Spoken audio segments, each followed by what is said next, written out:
안녕하세요 여러분. 오늘은 수원지방법원에서 선고된 흥미로운 부동산 중개 수수료 분쟁 사건을 쉽게 풀어서 설명해 드리겠습니다. 공인중개사가 중요한 하자를 제대로 고지하지 않아 중개 수수료를 40%나 깎여서 받은 실제 판례입니다. 이 사건의 주인공은 공인중개사 A와 주택 구매자 B입니다.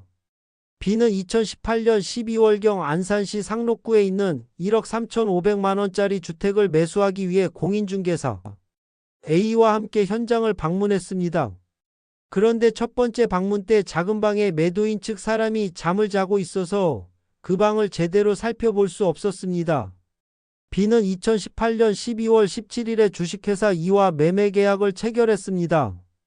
이 과정에서 공인중개사 A는 거실 앞 유리창 파손, 싱크대 교체 필요, 마루 일부 썩음 등의 하자에 대해서는 설명했습니다. 중개대상물 확인 설명서에는 중개수수료가 69만 5,250원으로 기재되어 있었는데 이는 매매가격의 0.5%의 부가세를 포함한 법정 요율이었습니다.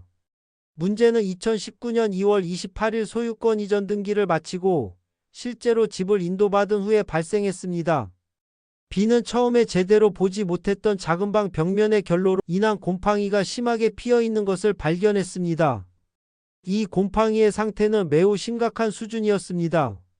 공인중개사 A는 B에게 약정된 중개수수료 69만 5,250원 전액을 지급하라고 소송을 제기했습니다. 반면 B는 중개수수료에 대해 실질적인 합의가 없었고 A가 곰팡이 문제를 알고 있었음에도 고지하지 않는 등 중개 업무를 제대로 이행하지 않았으므로 중개 수수료가 감액되어야 한다고 반박했습니다. 법원은 공인중개사와 중개의뢰인 사이의 법률관계를 민법상 위임관계로 보고 대법원 판례를 인용하여 중요한 법리를 제시했습니다.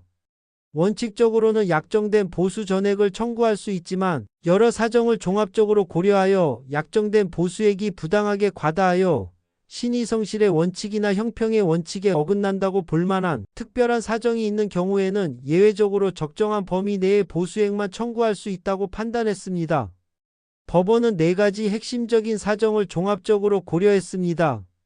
첫째, 원고와 피고 사이에 중개 수수료에 대한 실질적인 협의가 있었다고 보이지 않는다는 점입니다. 둘째, 작은 방에 피어있는 곰팡이의 상태가 매매계약 체결 자체에도 영향을 미칠 정도로 심각했다는 점입니다.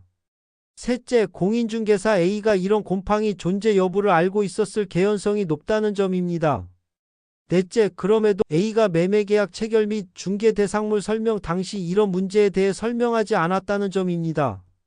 법원은 이런 사정들을 종합하여 법정 중개보수 전액을 구하는 것은 부당하게 과다하여 신의성실의 원칙이나 형평의 원칙에 반한다고 판단했습니다.